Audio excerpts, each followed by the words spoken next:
అంటారు. కానీ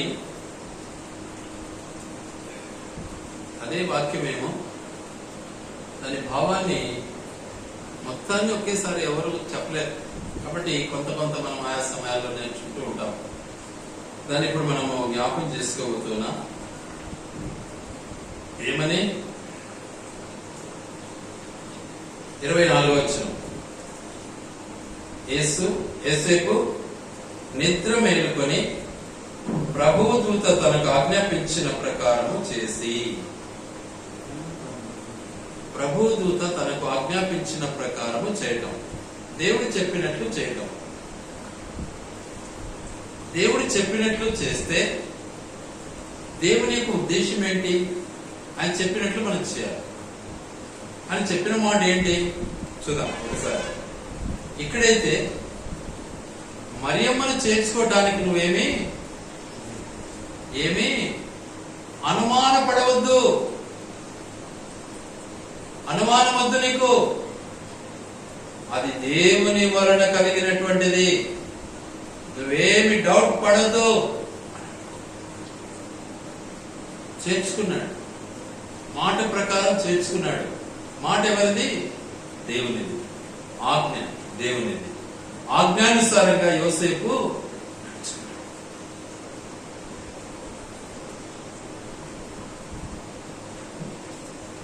కాబట్టి ఆజ్ఞను తృణీకరించవచ్చు, కానీ తృణీకరించాలి. మనమైతే తృణీకరిస్తాం, అస్త్రం డౌట్కేర్ అంటాం. కానీ దేవుడు నిజంగా ఇష్టపడిన తన వ్యక్తిని ఎన్నుకుంటాడు, ఏర్పరచుకుంటాడు. కాబట్టి ఆయన అంటాడు, నా మాట ప్రకారము అంటాడు, నన్ను అంటాడు. ఒకసారి చూద్దామా మాటను ఒకసారి. యోహాను సువార్త 6వ అధ్యాయం.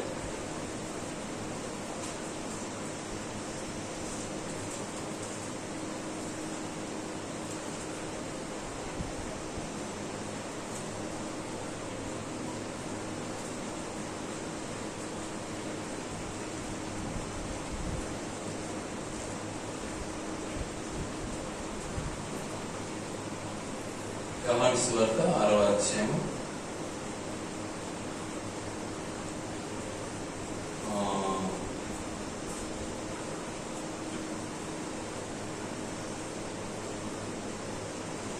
47 నుంచి చదువుకుందాం. 47వ వచనం నుంచి చదువుకుందాం. విశ్వసించువాడే నిత్య జీవము కలవాడు, జీవ ఆహారము నేనే. మీ పితరులు అరణ్యములో మన్నాను తినను చనిపోయేది. దీనిని తినువాడు చావకుండునట్లు పరలోకము నుండి దిగి వచ్చిన ఆహారం ఇదే. పరలోకము నుండి దిగి వచ్చిన జీవ ఆహారమును నేనే. ఎవడైనను ఈ ఆహారం భుజించితే వాడెల్లప్పుడూ జీవించును. మరి నేనిచ్చు ఆహారము లోకమునకు జీవము కొరకైన నా శరీరమే అని మీతో నిశ్చయంగా చెప్తున్నాం. ఇది ఆజ్ఞ దేవుడు ఇచ్చాడు. ఏమనిచ్చాడు? ఈ ఆహారం తినాలి అంటున్నాడు దేవుడు. యోసేపు తిన్నాడు. నువ్వేం అనుమానపడద్దయ్యా. యోసేపు అనుమానపడలే, వెంటనే హక్కులు చేర్చుకున్నాడు అయ్యను. మనమైతే కుళ్ళిపోతూ ఉంటాం. మన బ్రతుకులు కుళ్ళిపోతూ ఉంటాయి. ఎవరి మాట అయినా మనం నీకే తెలిసిన నా బాధ అంటాం ఎక్కువ మాట్లాడుతుంది. ఏం కారణం? మనకు అలాంటి మనస్తత్వం రాదు. అని యోసేపు మాట విన్నాడు. ఇంకా చాలా మంది భక్తులు చాలా ఉన్నాయి ఆజ్ఞలు. యెషయాకు అన్నాడు, నువ్వు దిగంబరివిగా స్వార్థ చేయన్నాడు. చేస్తాడు. దిగంబరివిగా అంటే బట్టలు లేకుండా స్వార్థ చేయన్నాడు. ఇంటి మీద చూసుకోండి, యెషయా గ్రంథం 20వ అధ్యాయం.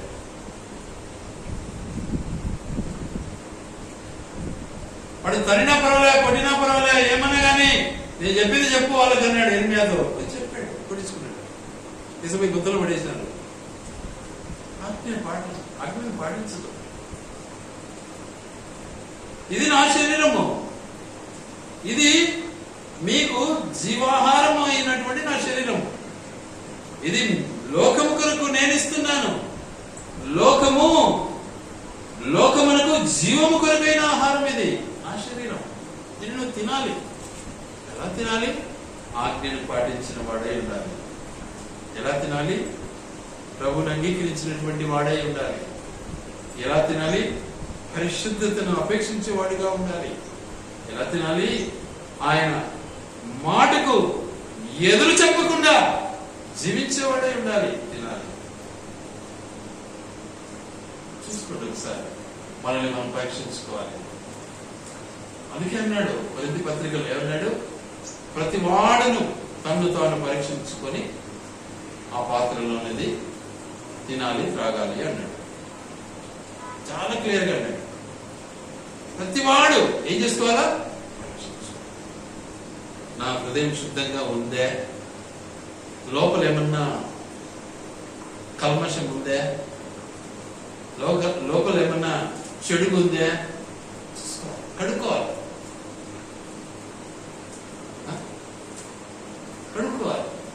బట్టలు అయితే సపరేట్ వెతుక్కుంటాం, హృదయాన్ని ఎలా కడుగుతావు? వాక్యంతో కడుక్కోవాలి. అందుకే ముందు మనం చదివిన ఒక మాట, పేతురు పత్రికలు ఏమన్నాడు ఆయన? ఏదో అన్నాడు కదా ఒక మాట, ఏమన్నాడంటే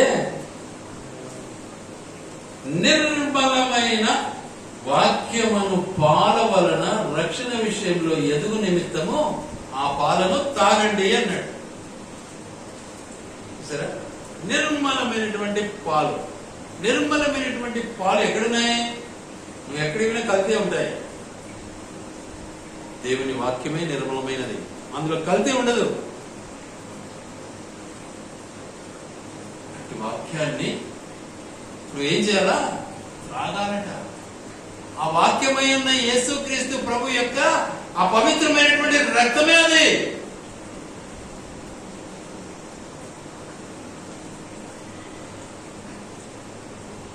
వాటిని నువ్వు స్వీకరించినప్పుడు, వాటిని నువ్వు త్రాగినప్పుడు నీ జీవితం ధన్యమవుతుంది. వాటిని తాగడానికి ఏం చేయాలి? నువ్వు యోసేపు వలె ఏం చేయాలి? నువ్వు యేసుక్రీస్తు ప్రభువుకు ఇక సంబంధంగా తండ్రిగా మరియా యోసేపులను జ్ఞాపకం చేసుకుంటే యోసేపు తూచ తప్పకుండా లోపడాడు. అందుకే ఒక మాట ఆయనకు ఒక ఏమంటారంటే ఒక బిరుదిచ్చాడు దేవుడు. ఏమని బిరుదిచ్చాడు? చూద్దాం ఆ మాటను ఒకసారి. మత్తయి సువార్తలో ఆ మాట ఉంటుంది. 19వ వచనం, ఆమె భర్త యోసేపు నీతిమంతుడు అని ఉంది. చూసారా?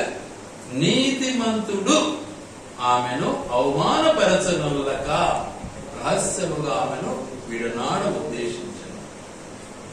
అవమానపరచడానికి ఇష్టపడలే. మనమైతే స్ట్రైట్ గా చెప్పేస్తాం, వాడది, వాడు ఇది, ఇది వాడు, నీకే తెలుసు, అది ఇది అడేస్తాం. అనుమానం పడతాం ఎక్కువ. మనలో ఉన్నటువంటి పెద్ద రోగం అది, మామూలు రోగం కాదు.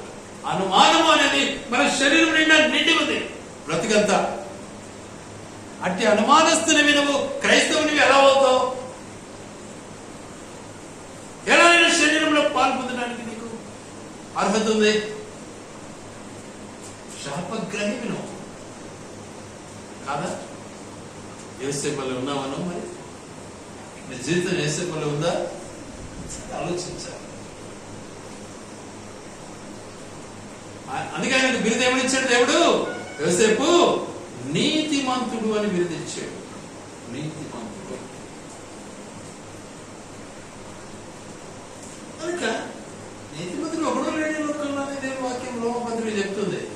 కానీ దేవుడు అంటున్నాడు, యేసుప్రభు స్వయాన్ని పలికిన మాట ఏంటంటే ఆయన నీతిపరుడై ఉన్నాడు.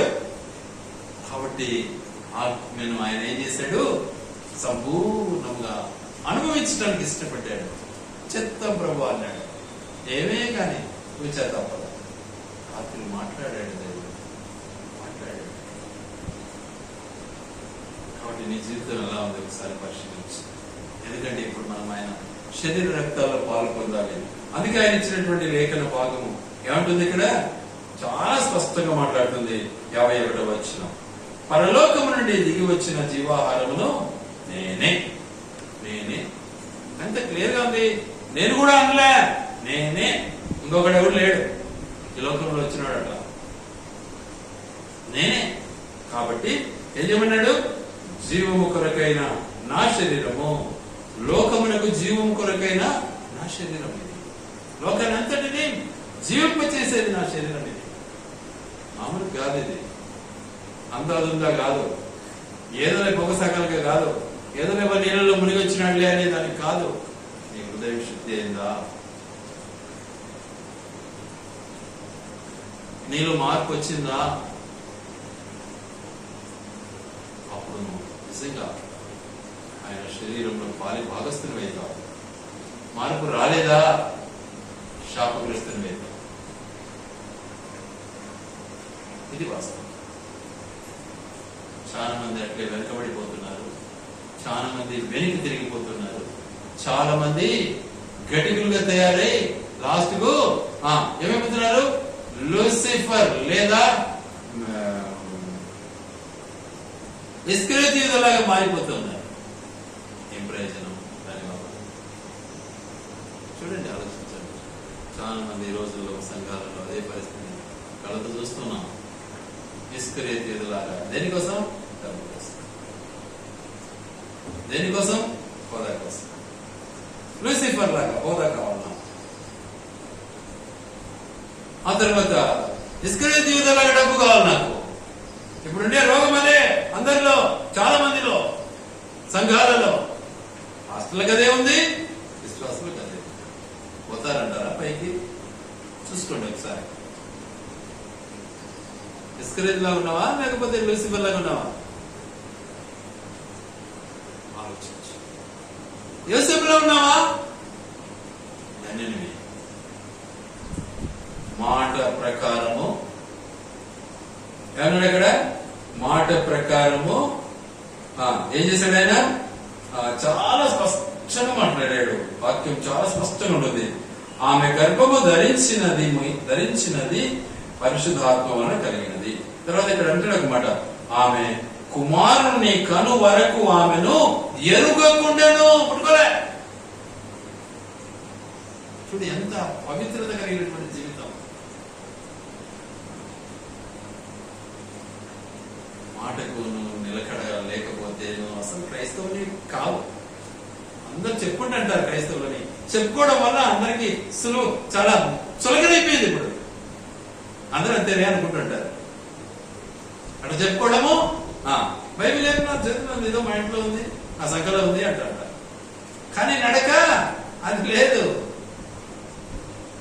దానివల్ల యేసు ప్రభుకి ఎంత అన్యాయం చేస్తున్నావు ఒకసారి ఆలోచించు. మాటకు నువ్వు కట్టుబడకపోతే నీ బ్రతుకు వేస్ట్.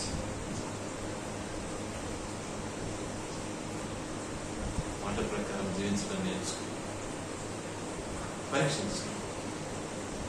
ఎందుకంటే ఆయన శరీర రక్తము పరిశుద్ధమైనది. అది విని త్రాగితే పళ్ళకు వాసి అవుతావు. కానీ ఆయన మాట ప్రకారం జీవిస్తూ తిన్నప్పుడే. అలా నువ్వు చేయకపోతే పరలోకం కాదు పోయేది. ఎక్కడికి పోతావు? చాలా స్పష్టంగా ఉంది. చూద్దాం ఆ మాటలు కూడా ఒకసారి. నెగటివ్ పాయింట్స్ ఎలా ఉంటాయో చూద్దాం ఒకసారి. తీయండి కొరింథీ మొదటి పత్రిక 11.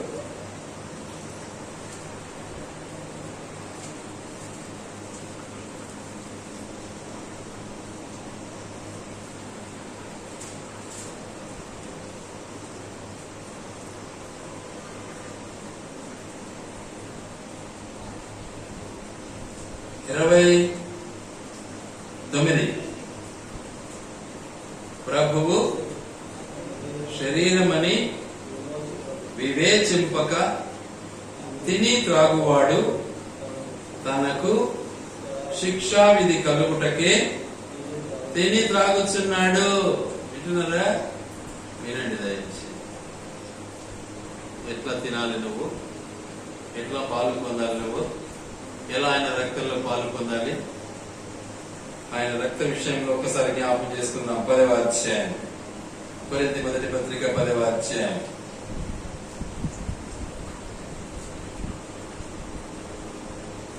16-15 నుంచి చదువుకున్నాం. బుద్ధిమంతులతో మాట్లాడినట్లు మీతో మాట్లాడుచున్నాను. నేను చెప్పు సంగతిని మీరే ఆలోచించుడి. మనము దీవించు ఆశీర్వచనపు పాత్ర లోనిది త్రాగుట క్రీస్తు రక్తములో పాలు పుచ్చుకుంటాయే కదా. మనము విరిచి రొట్టె తినుట క్రీస్తు శరీరములో పాలు పుచ్చుకుంటాయే కదా. నాకిచ్చారా? క్రీస్తు శరీరము, క్రీస్తు రక్తము నువ్వు తీసుకుంటున్నావా? ఆయన శరీరములో, ఆయన రక్తంలో పాలు పొందుతున్నావా? ఆయన శరీరం ఎలాంటిది, ఆయన రక్తం ఎలాంటిది? పరిశుద్ధమైంది. ఉన్నావా? అర్హత ఉందా? అర్హత లేకుండా నువ్వు తీసుకున్నట్లయితే శిక్షకు పాత్రుడవే. చూసుకో ఒకసారి. గంట కూడా చెప్తుంటా నేనైతే. ఈ విషయంలో ఎంత జాగ్రత్తగా మనం ఉంటే అంత మంచిది. అందుకే వాక్యం చాలా స్పష్టంగా మాట్లాడుతుంది. నేను నువ్వు సరి చేసుకున్నావా? సరిదిద్దుకున్నావా? నీ బ్రతుకు మారిందా? నీలో పరిశుద్ధత ఉందా? కాబట్టి నీ బ్రతుకు మారాలి. ఆయన మాట విన్నాడు. మా తల్లిని అస్సలు ముట్టుకోలేదంట, తగలేదంటున్నాడు. ఉన్నావా అట్లా?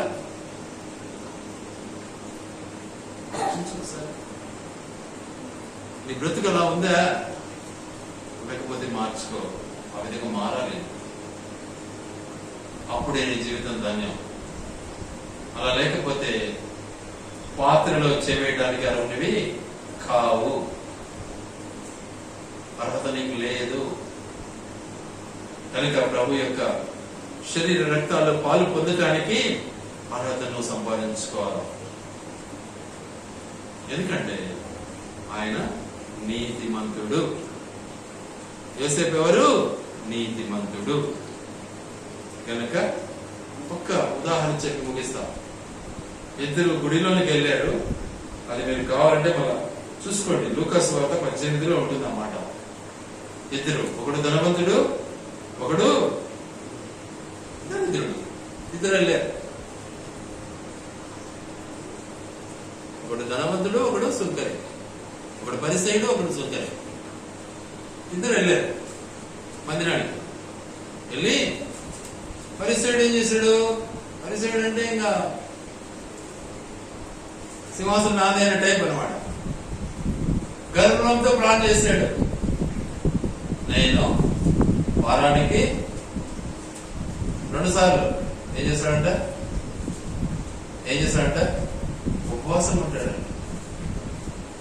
తర్వాత నేను నీకు నా దశమ భాగం ఇస్తున్నాను. దేవుడికి ఇచ్చేమో కూడా దేవుని పని కోసం నిన్ను ఖర్చు పెట్టుకోమంటాడు దేవుడు. కానీ ఆయన నాపి అన్నాడా? ఆయన పని కొరకు ఖర్చు పెట్టు. అది నేర్చుకో. అదే కానుకంటే.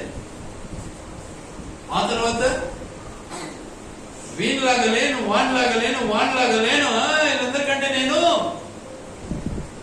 చాలా పరిశుద్ధంగా ఉన్నాను అన్నాడు. అది ప్రార్థన వాడిది. ఇక సుంకరి ప్లాన్ చేశాడు.